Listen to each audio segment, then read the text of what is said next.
T'as des gens, sous prétexte que t'as parlé de commission, tout de suite, c'est du système pyramidal, donc c'est du système de Ponzi. Tu as créé, Joanne, l'Académie lyonnaise Closing, une académie de formation de closeuses. J'ai conseillé aussi beaucoup d'infopreneurs dans leur partie closing, mais au moment de closer, c'est une catastrophe en fait. Ma première année, j'ai généré 89 000 euros. Est-ce que tu vendrais un accompagnement entre 5 et 10 K à une maman célibataire qui gagne le SMIC ?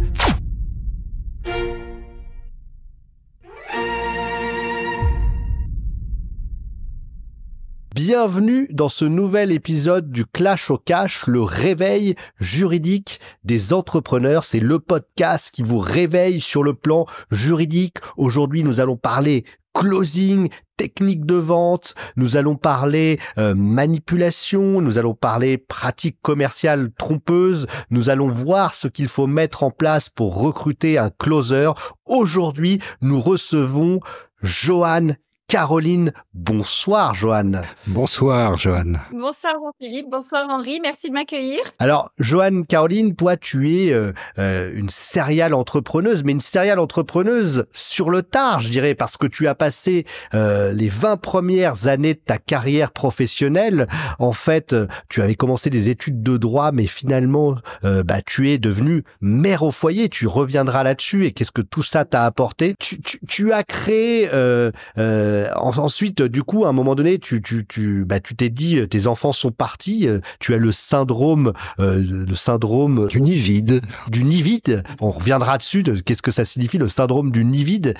Et du coup, tu es devenue toi-même closeuse pour d'autres infopreneurs après t'être formée aux États-Unis. Et là, tu as ensuite voulu faire bénéficier de ton expérience des infopreneurs. Et tu étais tellement forte, tellement douée, tu as généré très vite des chiffres de l'ordre de 15 000 euros par mois. Et tu t'es dit, je vais créer moi-même mon académie. Tu as créé, Joanne, l'Académie lyonnaise Closing, une académie de closeuses, de formation de closeuses. Tu as plus de 6000 personnes, 6000 élèves qui sont passés dans ton académie, qui ont découvert ce métier avec toi. Tu les as formés. Tu leur permets aussi, via ton secret réseau, via tes amis infopreneurs, de trouver finalement la possibilité de travailler avec d'autres entrepreneurs. Dis-nous ce que c'est ce syndrome du nid vide. Le syndrome du nid vide, c'est quand tes enfants s'en vont et que tu te demandes qu'est-ce qui va devenir de toi. Ouais, voilà, okay. Je pense qu'il n'arrive pas qu'aux mamans au foyer, ce syndrome. Je pense que tous les parents passent par là. Mais bon, on va dire que moi, j'avais particulièrement axé ma vie. Je me suis mariée assez jeune. J'ai pas fait d'études. J'ai pas eu de diplôme. J'ai jamais travaillé. Je me suis toujours consacrée qu'à mes enfants. C'était un choix, hein. Et c'était très bien comme ça. Alors non, j'ai pas eu une vie très difficile ni très rocambolesque. J'ai eu au contraire une vie très très confortable avec un mari qui gagnait très très bien sa vie et j'avais même pas besoin de travailler en fait. Donc ça allait très très bien comme ça. Voilà, c'est vraiment ce syndrome du nid vide qui a tout provoqué. Mais est-ce que justement cette réflexion que tu as eue sur le fait de devoir reprendre une activité, enfin quand je dis devoir, c'est l'envie en tout cas de reprendre une activité, c'est une réflexion que tu as eue finalement assez tôt, avant cette sensation de nid vide, ou c'est seulement une fois que tes enfants sont partis que tu t'es dit il faut que je fasse quelque chose et que je m'organise pour avoir une activité? Alors, c'est pas du tout quelque chose que j'ai vécu après, c'est vraiment quelque chose que j'ai préparé parce que ma fille m'a fait l'amorce en fait. Tout simplement, ce qui s'est passé, c'est qu'elle m'a annoncé à peu près 1 an et demi, presque 2 ans avant son départ, qu'elle souhaitait intégrer le cours Florent à Paris. Et que donc elle allait partir, qu'elle allait quitter. Alors à l'époque, on vivait à l'île de la Réunion, pas du tout à l'île Maurice. Et voilà, donc elle m'a dit, dans 2 ans max, je suis partie. Dès que j'ai le bac, je m'en vais. Et son petit frère était, ils ont 3 ans d'écart, était avec moi quand elle a annoncé ça. Il m'a dit, oh oui, mais moi aussi, je pars, hein. Je reste pas ici. On va s'ennuyer ici. On peut pas faire une vie à la Réunion. Pourtant, ils sont réunionnais, on est réunionnais. Mais non, il voyait pas ça comme ça. Voilà, il voulait la vie dans les grandes capitales. Ok, excellent. Et attends, juste, tu as du coup en fait eu le besoin quelque part de recréer autre chose. On comprend que tu avais tes enfants et donc du coup tu as eu ce besoin d'ensuite engendrer finalement un projet. Tu vas nous en parler. Tu as engendré finalement une académie de closing où là quelque part, je dirais pas que c'était tes enfants, mais tu formes des centaines de femmes justement à devenir libres financièrement par le closing. Mais avant ça, en fait, t'as expérimenté cette activité toi-même de closer, de closeuse. Est-ce que t'aimes bien ce mot d'ailleurs, closeuse, ou tu dis plutôt closer? Et est-ce que tu peux nous parler de ça, de comment justement tu en es venu à choisir cette activité, voilà, et à devenir closeuse pour d'autres. Et qu'est-ce que c'est que le métier de closeuse exactement? Oui, alors effectivement, quand j'ai compris que les enfants allaient partir et que moi j'allais m'ennuyer, surtout que j'allais plus avoir vraiment de sens, c'était vraiment la perte de sens pour moi.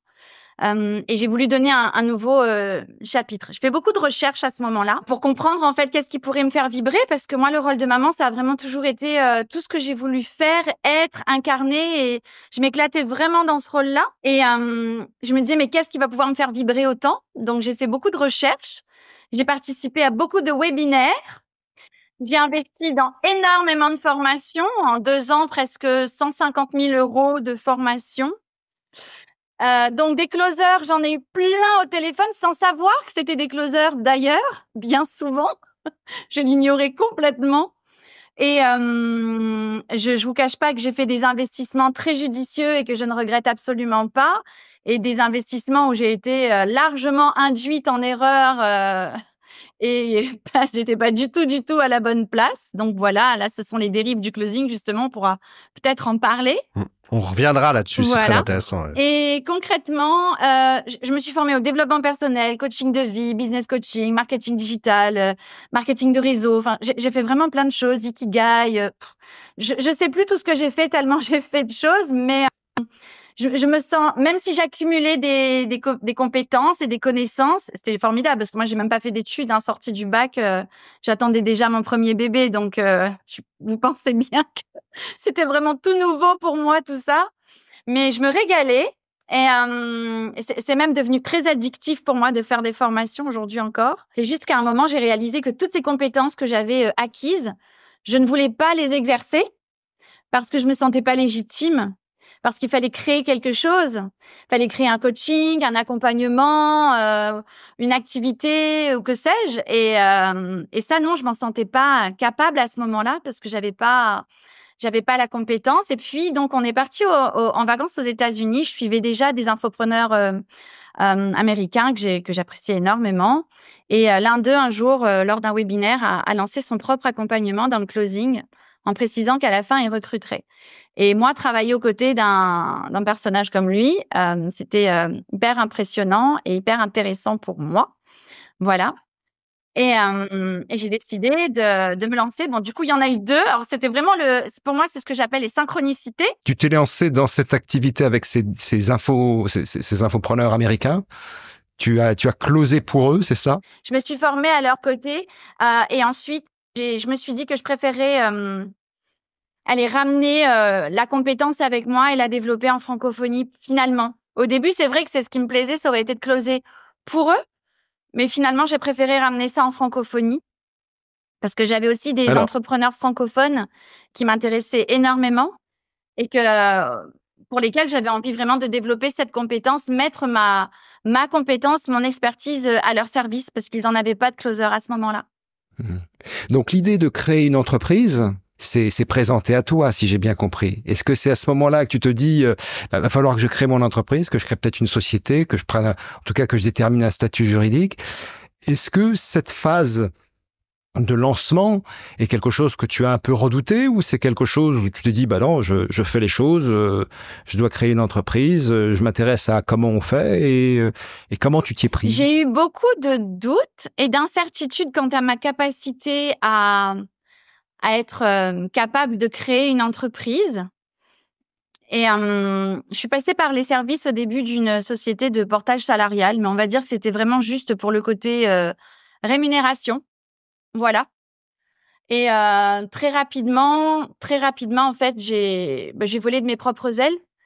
Encore une fois, j'ai un mari chef d'entreprise et Il était bien content de conseiller sa petite femme.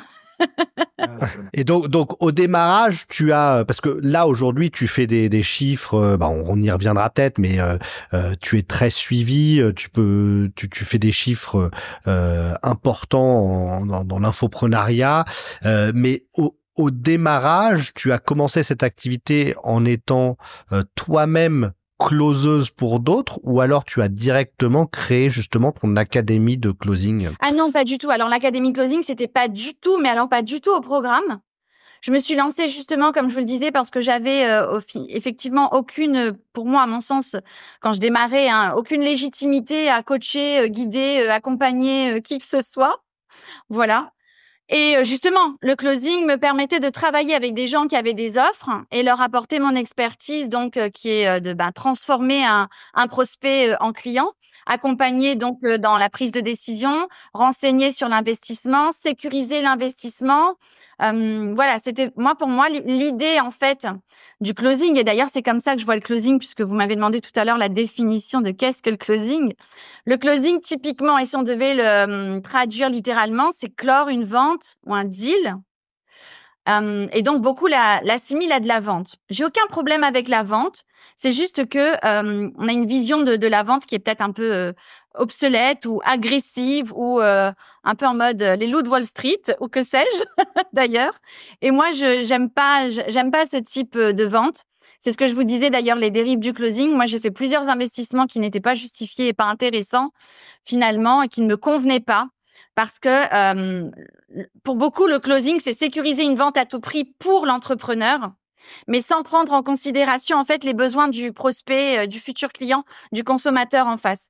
Et ça, c'est une façon de closer que je n'aime pas.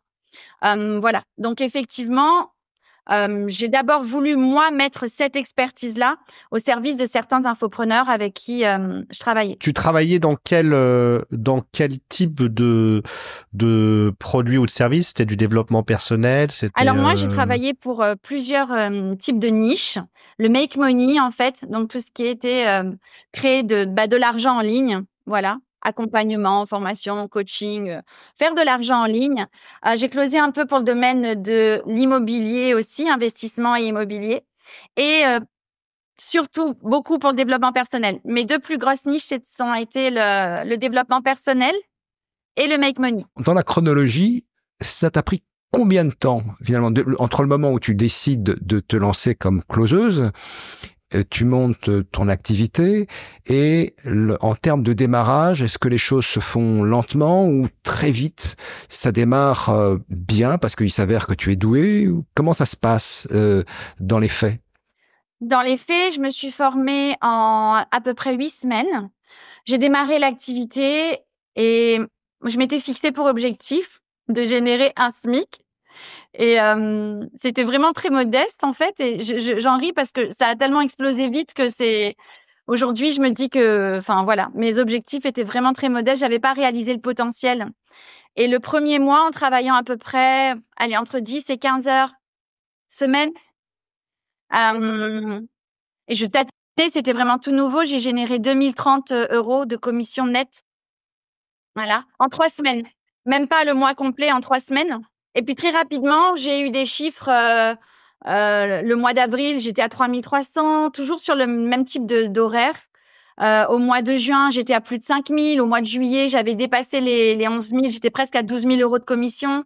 Donc ouais, ça allait très vite. Ma première année, j'ai généré 89 000 € de commission nette. Ah ouais. Et c'est quoi pour toi les 3 qualités d'un bon closer ou d'une bonne closeuse? Pour moi, les 3 qualités d'une bonne closeuse, c'est l'empathie, l'authenticité, la sincérité et l'éthique et la bienveillance. Je les mets ensemble. Je triche un peu là. Comme ça, on en a 3. Et qu'est-ce que t'entends justement dans ces différentes, enfin, est-ce que tu peux nous en dire un peu plus c'est quoi la closeuse idéale finalement? Parce que nous-mêmes, hein, voilà, parfois on se dit, à un moment donné, c'est important de déléguer. On en a même discuté ensemble. Si tu avais d'ailleurs des gens dans ton académie qui avaient des profils de juristes pour potentiellement accompagner nos clients, notamment sur les offres boucliers. Donc, ce serait quoi pour toi les bonnes compétences qu'il faudrait regarder là-dessus? Pour moi, les bonnes compétences d'une closeuse, c'est vraiment une personne qui s'intéresse au prospect, qui n'est pas juste là pour finaliser sa vente. En fait, pour moi, une closeuse compétente et performante, c'est une closeuse qui est capable de se positionner véritablement comme un intermédiaire. Et elle est là à la fois pour l'infopreneur, pour le développement de l'infopreneur qui lui fait confiance. Parce que la réussite de cet infopreneur, c'est forcément la sienne, hein, on est commissionné, je le rappelle. Et ce prospect qu'elle accompagne. Voilà, parce que si elle l'accompagne correctement, si elle fait ce qu'il faut et que le produit lui correspond et qu'il investit, c'est un achat sécurisé, éclairé, c'est OK en fait. C'est vrai que si elle va forcer la vente et qu'elle va absolument vouloir vendre, pour faire du chiffre à son infopreneur et à elle, forcément, qu'est-ce qui va se passer? C'est qu'on va se retrouver avec des prospects qui deviennent des clients par forcing, qui ne sont pas au bon endroit, qui ne sont pas contents. Ça va générer des litiges. Les litiges vont générer des mécontentements. Ça va être des mauvais avis. Enfin bref, c'est de la perte de temps et d'énergie. Ça décrédibilise l'infopreneur. Il doit régler des problèmes. Il a franchement autre chose à faire. Voilà. Donc pour moi, la closeuse, elle est là vraiment pour qualifier le prospect déjà pour l'infopreneur dans un premier temps, pour pas que ce soit une perte de temps. C'est pas que de faire rentrer du chiffre en fait, c'est véritablement consolider aussi la réputation de l'entrepreneur. Et toi, du coup, dans ton modèle dans Leoness Academy, Leoness Closing, pardon, tu prends finalement des personnes et tu les mets aussi dans ton activité. Est-ce que selon toi, il est primordial finalement que le closer adhère au produit ou il peut vendre des produits finalement dans lesquels il ne croit pas? Ah non. Alors pour moi, c'est moi je ne crois pas au closer qui close quand il ne croit pas. C'est pas possible en fait. Pour moi, c'est ce que j'explique, c'est vraiment même l'essence de Leoness Closing, c'est qu'on est des messagères de certitude. On est là pour transmettre la certitude. Nous, on n'est pas là pour convaincre. On est là pour transmettre la certitude. Et si nous-mêmes, on n'est pas convaincus, on n'est pas certaine de ce qu'on fait, on ne croit pas dans le produit dans lequel qu'on défend, tout simplement, qu'on représente, c'est pas possible. Donc, il y a pas d'authenticité, il y a pas de sincérité. Et ça, pour moi, c'est une base, c'est une clé, c'est un incontournable, c'est un non négociable. Et alors, Léonesse, donc Léonesse, tu reviendras peut-être sur le mot. Hein, c'est quoi? C'est les lionnes.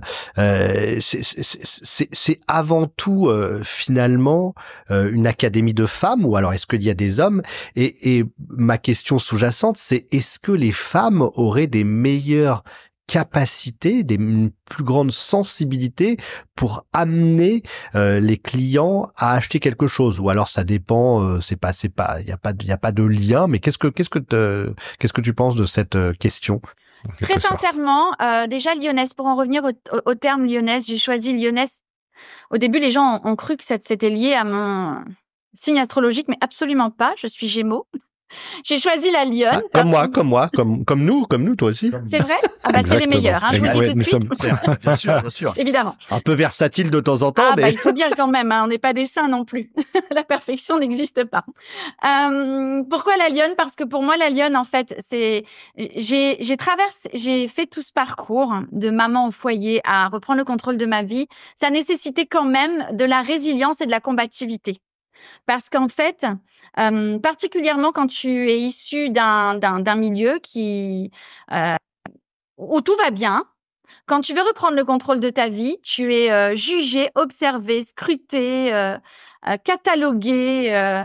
J'ai eu droit à tout. J'étais folle, j'étais cocu. Mon mari faisait faillite. Enfin bref, j'ai vraiment eu droit à Ah oui. Ah oui, c'était très très compliqué.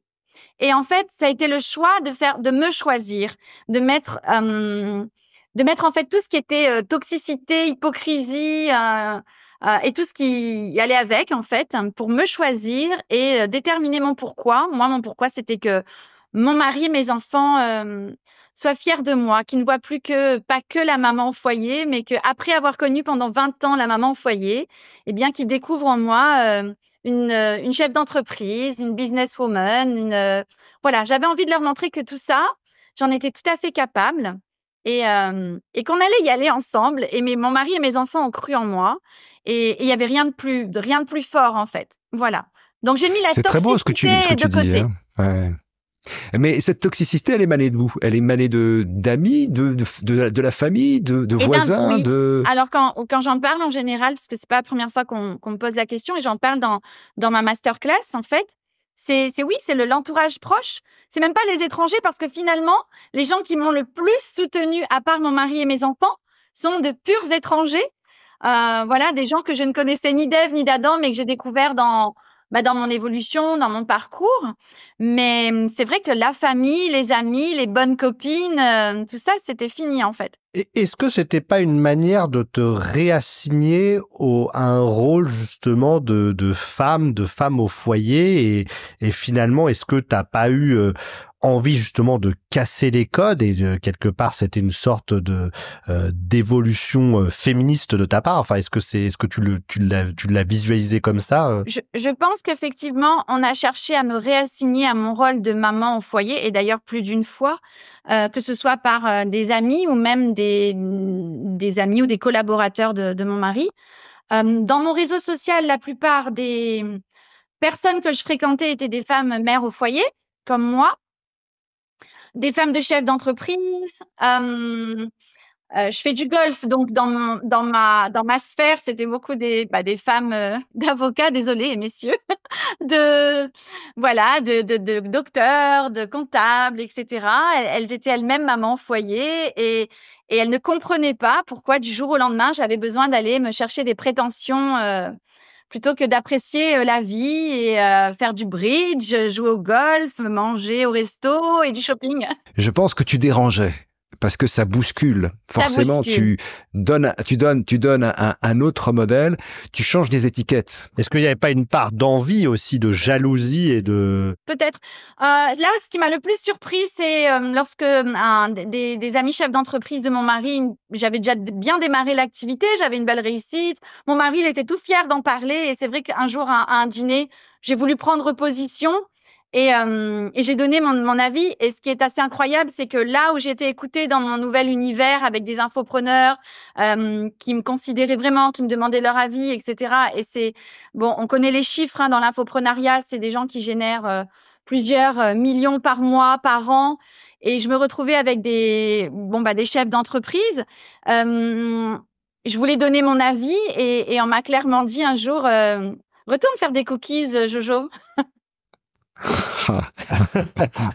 Voilà, c'est vraiment... bien, non, mais là, t'es en train de jouer sur Internet, une autre époque mais aussi. c'est pas la vraie vie. Vaut mieux que tu retournes faire des cookies, c'est qu'un effet de mode, ça va passer.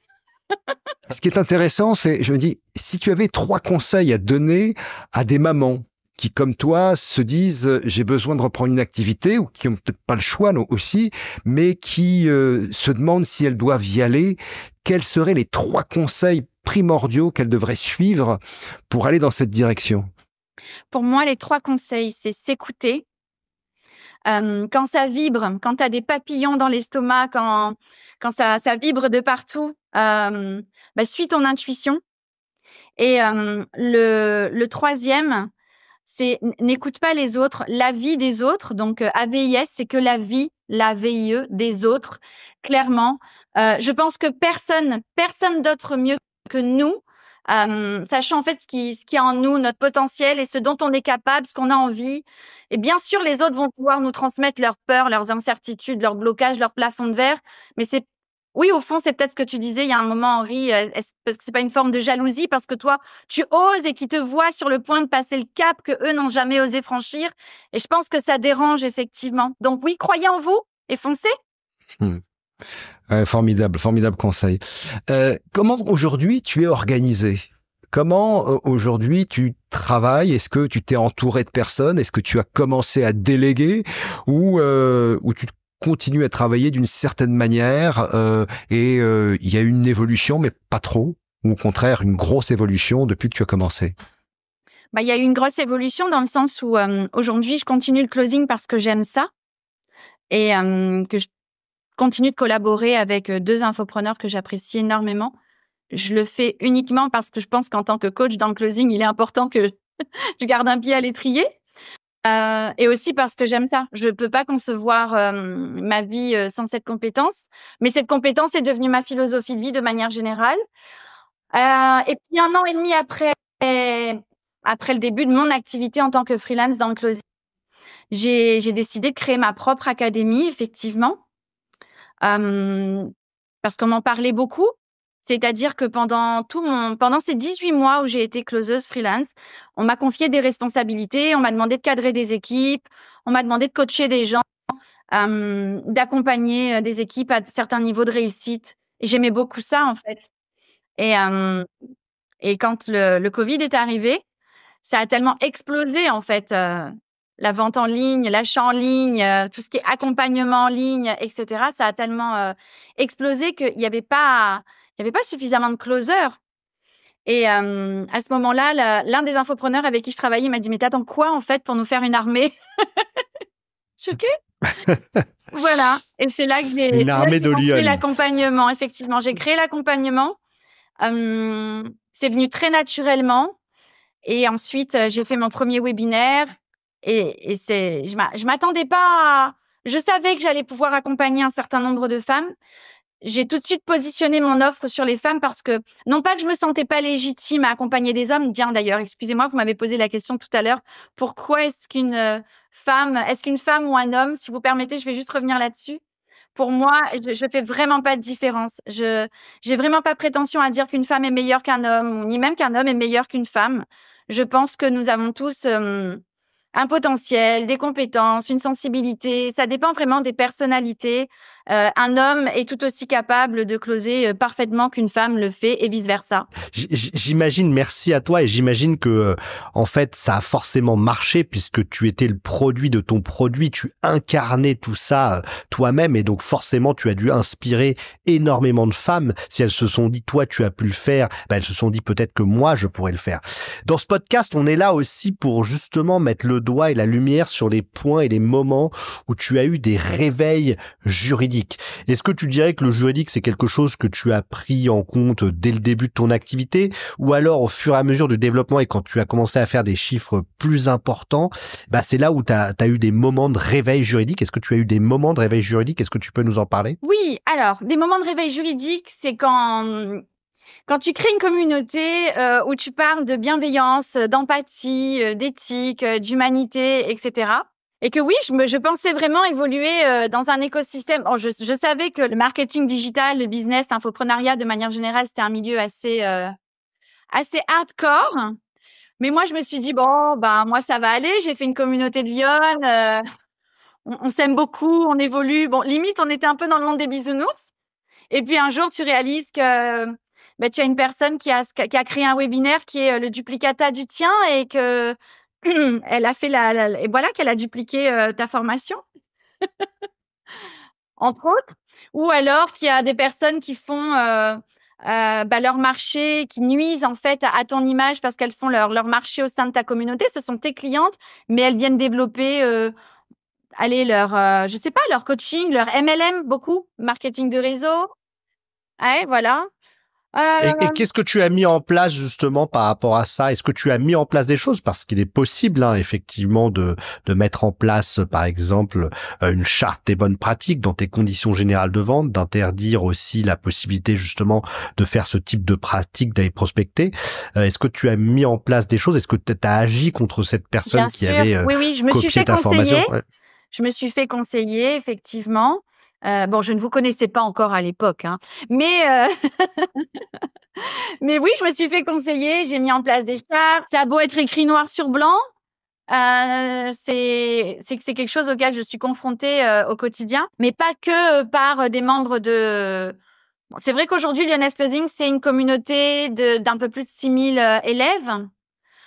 Donc c'est un vivier pour les gens qui se disent c'est tellement facile, il y a voilà, il y a tout ce qu'il faut là. Pourquoi est-ce qu'on irait travailler? Pourquoi est-ce qu'on irait démarcher nos prospects? Pourquoi est-ce qu'on irait investir dans la publicité? Pourquoi on ferait tout ça, alors que elle a déjà fait le boulot en amont. Il y a plus qu'à se servir en fait. Et voilà. C'est très embêtant, c'est très énervant même. Clairement, clairement. Et après, effectivement, ça peut se gérer dans des conditions générales de vente, mais après, c'est toujours le juste arbitrage aussi entre, finalement, tu développes une communauté et finalement, si tu aides les gens à créer des liens entre eux, c'est aussi quelque part positif. Et puis, en même temps, faut pas abuser, j'ai tendance à dire. Pour en revenir au métier du closing, puisque tu formes au closing, nous, on a vu quand même un certain nombre de cas problématiques avec le closing sur le plan juridique, avec par exemple des closers qui pouvaient avoir certaines pratiques déloyales, repartir avec la clientèle de leurs clients par exemple, détourner les clients finaux, ça c'est des choses qu'on a pu voir. Ça peut être dénigrer aussi la personne pour laquelle ils travaillent, voilà, repartir avec un fichier client. Est-ce que tu as vu ce type de pratique? Ou as-tu été confronté aussi à d'autres difficultés? Alors tu nous en as évoqué quelques-unes tout à l'heure, mais est-ce que tu as vu des choses qui t'ont vraiment choqué dans la manière de faire de la part de certains closers? Oui, j'ai vu effectivement peut-être pas dans ta communauté d'ailleurs, ouais, peut-être pas forcément dans ta communauté, mais à l'extérieur aussi. Alors, je ne suis à l'abri de rien, mais effectivement, j'ai cette chance aujourd'hui. Je touche du bois, du singe, tout ce que vous voulez. Mais c'est vrai qu'à ce jour, oui, j'ai eu des fins de collaboration, ça c'est sûr, avec des personnes que j'ai formées, qui ont travaillé aussi à mes côtés. Ça s'est toujours passé de manière fluide et éthique. On s'entend plus, chacun part de son côté. Après, moi, j'ai aussi beaucoup sécurisé mes outils. J'ai une charte en place aussi avec les personnes qui collaborent avec moi. On sécurise aussi beaucoup nos fichiers clients, nos leads.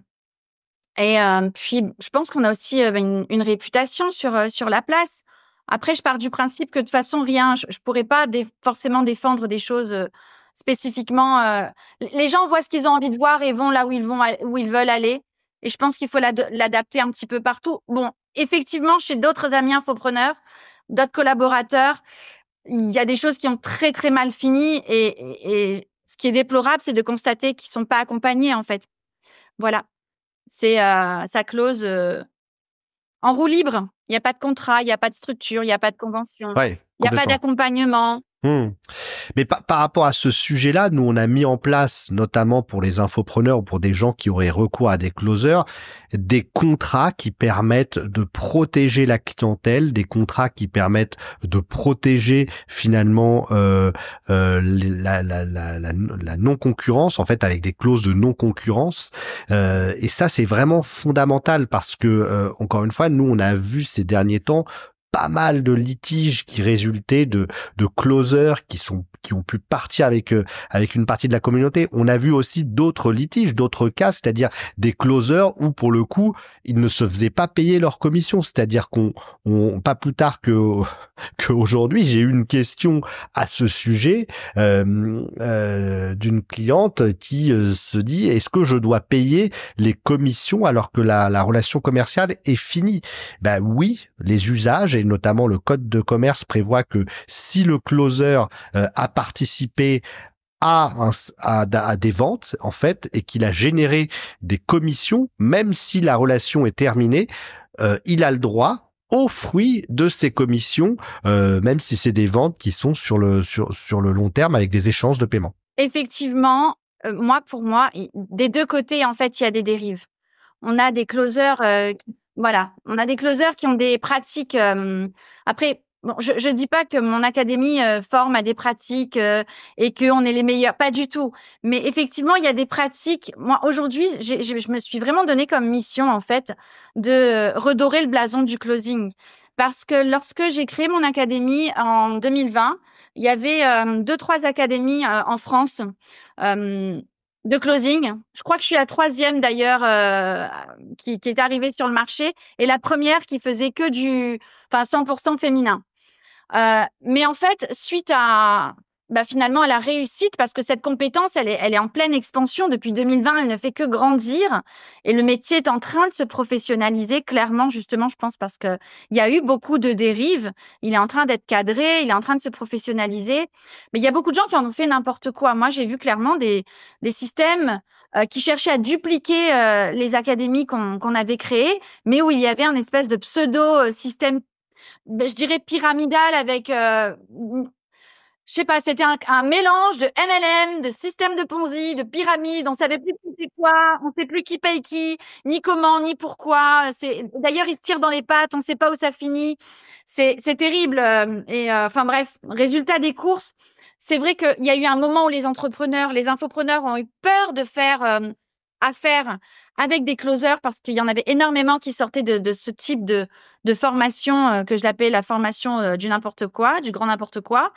Et puis, il y avait des entrepreneurs comme moi et d'autres sur la place qui se sont clairement battus pour cette compétence, pour ce métier, et puis pour conserver une image. Alors après, on n'a pas tous la même façon de faire, on n'a pas les mêmes philosophies, chacun a sa closing touch, comme j'aime dire, chacun sa façon de faire, sa spécificité, sa signature, et c'est OK en fait. Mais c'est clair qu'il faut pas qu'il y ait de dérives qui font qu'aujourd'hui le métier, les gens qui font appel aux closers pourraient perdre en confiance, parce qu'il y a des gens qui en ont fait tout et n'importe quoi. Voilà. Et donc c'était du closing, tu recloses du closing, on n'en finit plus en fait, et c'était du grand n'importe quoi. Et effectivement, il y a aussi des infopreneurs qui prennent des closers, qui les font travailler sans les rémunérer, et à la fin, même quand ça close, non, c'est mon client. Toi, t'as juste passé un appel. Je suis pas certain que c'est vraiment toi qui ai fait le deal. Enfin, moi, j'ai des closeuses qui ont fait ma formation. Il y en a pas beaucoup, Dieu merci, mais j'en retiens 2. J'ai quand même accompagné 6000 femmes, 2 sur une mission quand même importante, de l'ordre de 8 à 10 000 euros pour l'autre, pour l'une d'entre elles, où elles ont eu vraiment du mal, et elles ont dû faire des procès, en fait, ester en justice pour pouvoir récupérer leur commission. Elles ont eu gain de cause, Dieu merci. Mais c'est vrai qu'il y a aussi, on va pas se mentir, il y a aussi des infopreneurs qui sont d'une très grande mauvaise foi.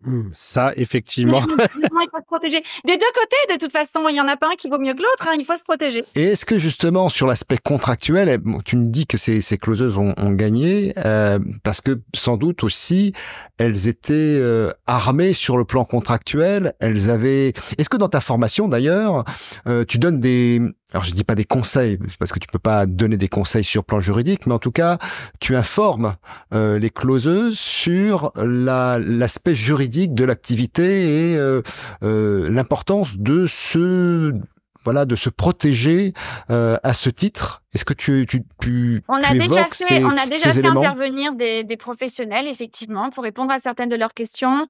On leur a mis aussi à disposition dans une boîte à outils un contrat de prestation type.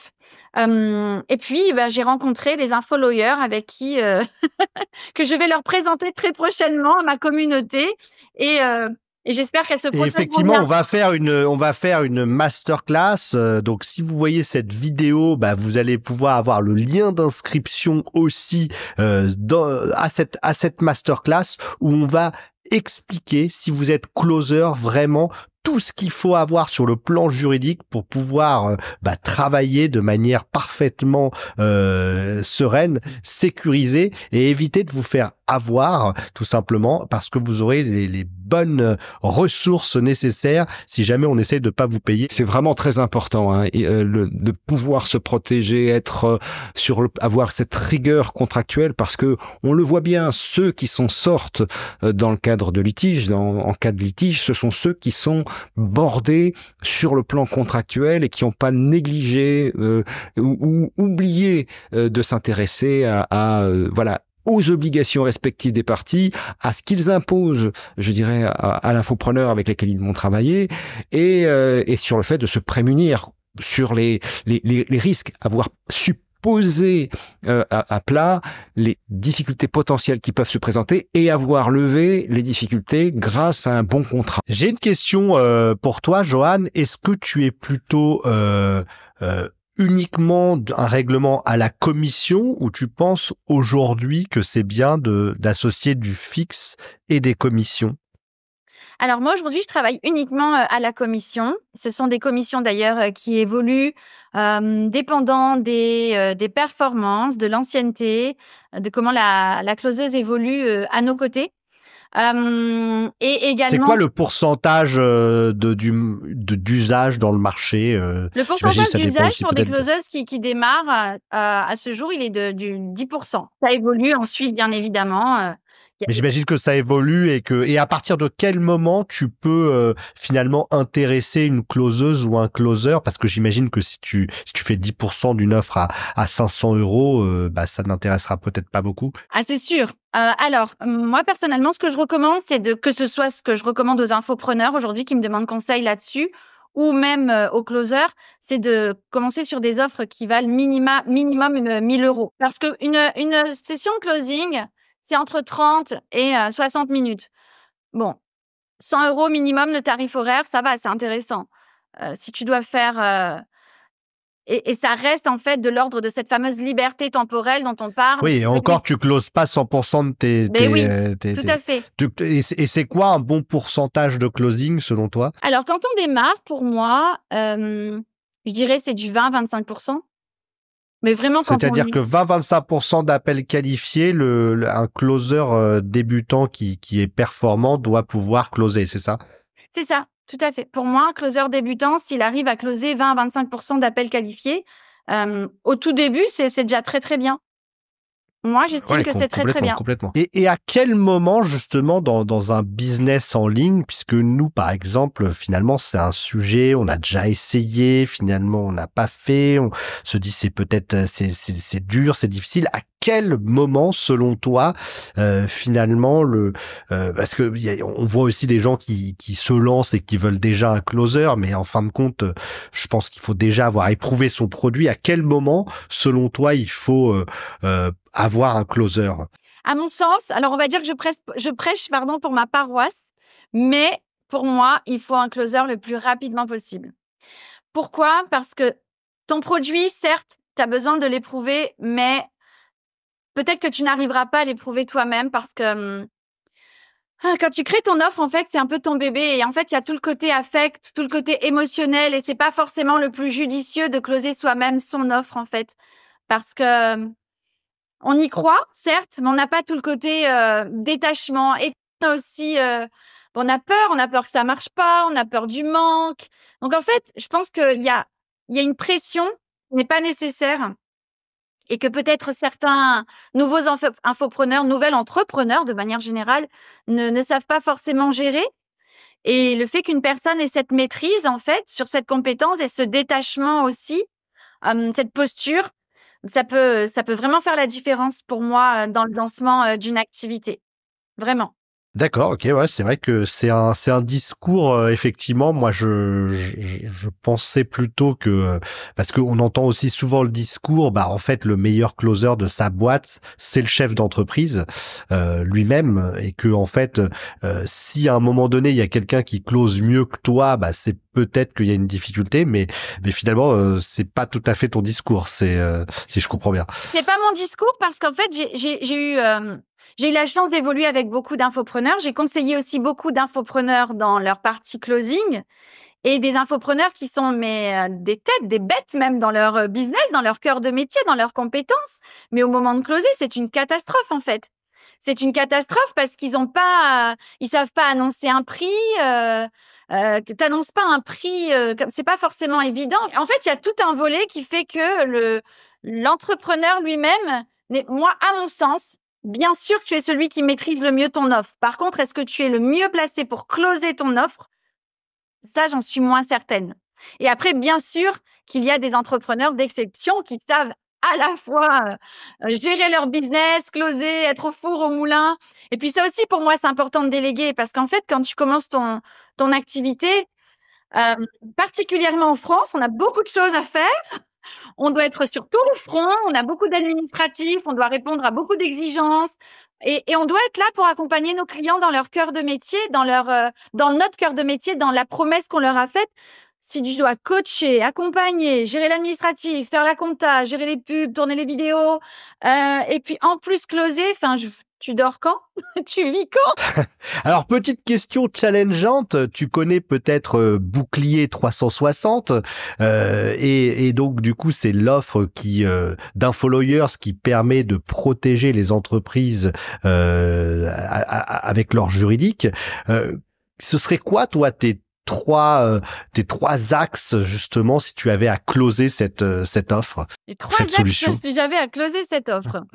Alors, être accompagné, pouvoir développer mon activité de manière sereine. Écoute, j'ai déjà parlé de vous en reprenant l'expression d'une consoeur que vous avez reçue, enfin une consoeur infopreneuse qui est pas dans le closing, Olga Sisko. J'ai adoré quand elle a dit quand tu travailles avec InfoLawyer, tu as l'impression d'être une nana au volant d'un gros 4x4. Mais écoutez, j'en ai parlé à une amie infopreneuse hier. Je lui ai dit, t'imagines, là, on n'a plus peur de rien en fait. Hein. Là, on n'est plus au volant de la Twingo. On y va. C'est le meurt. Voilà. Et oui, c'est le fait de se dire que on développe l'activité de manière sereine, on est accompagné, on est encadré. Et puis effectivement, quand tu as une mauvaise nouvelle ou quand tu as quelque chose qui te surprend ou tu t'es pas démuni en fait. Je pense que c'est hyper important. Dans ce métier, on se fait... Dans le digital, de manière générale, moi, en 4 ans, franchement, j'en ai essuyé des conneries, mais monumentales. Mais, je le dis aussi, pas forcément avec mes clientes, ni avec mes closeuses, mais avec les différents corps de métier qui m'ont accompagnée. Donc oui, les détournements de clientèle, de liste de clients, les trucs qui disparaissent, on ne sait pas où ils disparaissent. Enfin, bref, des choses avec certains prestataires, j'en ai vu de toutes les couleurs. Et c'est vrai que des fois, tu te dis, mais t'as envie de jeter l'éponge, t'as envie de te dire, mais c'est pas possible. Soit on m'annonce des prix en me disant que t'es le meilleur du monde et je me retrouve avec le pire du pire du pire. Soit t'as fait de confiance parce qu'on t'a dit qu'un tel travaillait avec un tel ou un tel et bon, il y a des grands noms dans l'infoprenariat et tu te dis, tu y vas les yeux fermés puis après tu réalises qu'il ne connaît ni d'Ève ni d'Adam. Enfin bref, t'as toujours des trucs de fou qui t'arrivent dans ce milieu. Voilà, on pense qu'il suffit de citer un nom et ça y est, toutes les portes sont ouvertes et pas du tout. Et se dire que quand ce genre de choses arrivent, ben on flippe pas dans tous les sens parce que moi je l'ai vécu de flipper dans tous les sens, aller se renseigner, passer des coups de fil, tu fais quoi, on fait qui, qu'est-ce qu'on fait, pourquoi, au secours, tu dors pas pendant quelques jours à demander mais qu'est-ce qui va devenir de mon business, au secours. Je pense que quand on sait vers qui se tourner, on est sereine, ouais, ça revient en premier point, mais oui. Clairement, et puis il y a savoir vers qui se tourner et puis avoir structuré sa boîte pour que intrinsèquement, en fait, bah tu parles des prestataires. En fait, nous, par exemple, dans Bouclier, on a ce modèle de contrat que tous nos clients utilisent et qui est ultra protecteur, en fait, et qui forcément, bah si vous travaillez avec des prestataires, va vous aider à sécuriser votre activité parce que en fait, ils vont pas pouvoir vous faire de la concurrence déloyale, ils vont aussi céder leurs droits de propriété intellectuelle sur leur contenu. Ils ont l'obligation, bah, par exemple, en cas de litige, de remettre tous les codes, etc. S'ils détournent des clients, bah, ils ont des clauses pénales. Voilà. Et ce genre de choses, c'est-à-dire qu'en fait, avoir des avocats, c'est trop souvent conceptualisé et pensé comme finalement des gens qui vont venir si j'ai un problème. Mais en fait, le simple fait de les avoir avant, en fait, va permettre d'anticiper un bon nombre de problèmes qui fait que quand le problème surviendra, bah, il aura une ampleur beaucoup moins importante et tes avocats qui seront derrière pourront le résoudre beaucoup plus facilement. C'est quand on a des bons documents contractuels, eh bien, on est beaucoup plus fort, on est beaucoup plus droit dans ses bottes pour opposer, je dirais, pour dire non à certaines personnes et puis surtout mieux se défendre devant un tribunal, mieux se défendre, je dirais, c'est quand même bien de se sentir protégé quand on est contractuellement fort, voilà. Complètement. Pour moi, si je devais résumer avec mes mots d'ancienne maman au foyer, vaut mieux prévenir que guérir en fait. Voilà. Exactement. Faut mieux prévenir que guérir tout en ayant les meilleurs docteurs. Et ben c'est un peu ça finalement le Bouclier 360. J'ai une petite question qui un petit peu déborde justement. Tu reparlais de ton rôle de mère de famille et je me dis quand on est closeuse, quand on apprend à devenir closeuse, est-ce qu'il n'y a pas quelque part une déformation professionnelle? Est-ce qu'on finit pas par closer ses enfants, closer son mari, closer quand on veut quelque chose? Est-ce que c'est quelque chose qui fait que quand tu décides, quand tu as envie de quelque chose, bah, quelque part, tu es amené à closer tout le temps? Oui, complètement. Oui, bah mon pauvre mari, mes pauvres enfants. Après, moi, je pense que sans le savoir, j'ai évolué dans le closing depuis déjà très longtemps. Et pour moi, les meilleurs closers, c'est les enfants. Voilà. À tous les coups, hein. Non, mais oui, effectivement, le fait d'être dans ce métier, c'est ce que j'ai dit tout à l'heure quand on a commencé. Pour moi, c'est au-delà d'un métier ou d'une compétence. Aujourd'hui, c'est une philosophie de vie, c'est une manière de vivre. Le closing, je ne l'utilise pas que dans mon métier pour mes infopreneurs. Je l'utilise aussi, oui, effectivement, dans ma sphère personnelle, dans ma sphère privée. Mais encore une fois, parce qu'il y a des gens qui disent oh là là, mais c'est pas bien, mais c'est pas de la manipulation en fait, c'est que de manière générale, ça m'a appris à être beaucoup plus à l'écoute de mon mari et de mes enfants, euh, de ce qu'ils avaient besoin, tout en prenant en considération ce que moi j'avais aussi besoin. Et en fait, pendant trop longtemps en tant que maman au foyer, encore une fois, même si j'étais une maman au foyer comblée, si je pouvais faire ce que je voulais, etc. Oui, il y a plein de fois où je me suis pas choisie parce que j'ai voulu privilégier le bien-être, le bonheur, le confort de mon mari, de mes enfants. Je le fais toujours et plus que jamais, mais aujourd'hui, je sais aussi me choisir. Et ça, pour moi, c'est hyper important. Comme je l'ai déjà aussi dit pour des copywriters, il peut y avoir aussi des vrais points communs entre le closing et le métier d'avocat. Parce que aussi, nous, à un moment donné, on emmène, que ce soit dans le cadre d'une négociation, on fait beaucoup de négociations, que ce soit dans le cadre de l'obtention d'une décision de justice. Le but, et ça se fait pas en force, c'est de emmener souvent les personnes à prendre une décision qui nous est favorable en fait. Et donc forcément, et nous-mêmes dans l'infoprenariat, on a appris des choses, on a compris des choses. Je dirais pas que c'est pas sur des techniques de manipulation, mais c'est sur des techniques de persuasion, de mieux faire entendre notre voix pour pouvoir emmener les personnes qui nous entourent vers finalement une décision qui va dans notre sens. Tu sais, à t'entendre Henri, je me dis, est-ce qu'on n'aurait pas intérêt à monter l'académie du closing judiciaire? En fait, moi, ce qui me plaît beaucoup dans ce que j'entends, c'est que, alors oui, j'ai eu un bac littéraire, j'avais 18 ans et juste après mon bac, je me suis inscrite en fac de droit, c'était mon rêve d'être avocate. Et en fait, j'étais donc dans ma première année de droit, dans le premier trimestre, quand je suis tombée enceinte et que mon chéri m'a dit, allez, on y va, on se fonde notre famille, t'arrêtes tout, tu renonces à être avocate, tu te sens prête? Oui, carrément, on y va. Et j'ai foncé. Et donc, je suis pas devenue avocate, mais j'en suis pas loin aujourd'hui. En tout cas, on va avoir des choses évidemment à se dire, puisque je suis certain que tu peux nous aider sur les sujets, par exemple, qu'on peut avoir avec InfoLawyers.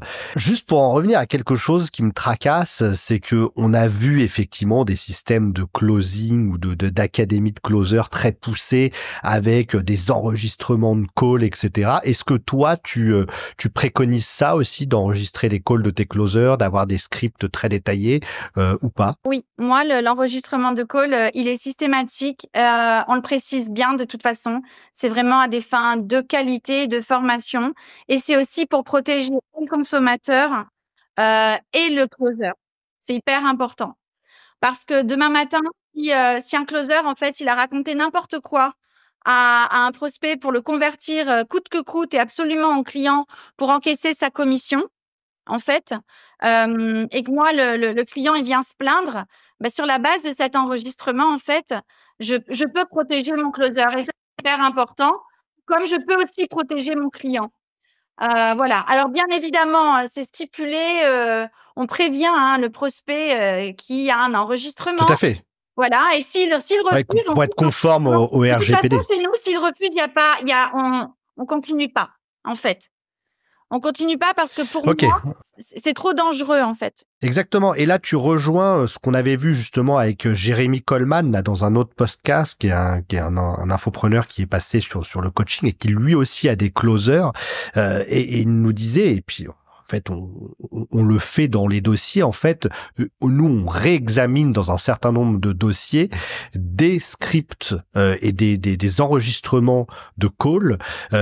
Donc déjà, parfois, on valide aussi des scripts tout simplement pour voir s'il n'y a pas de pratique commerciale trompeuse.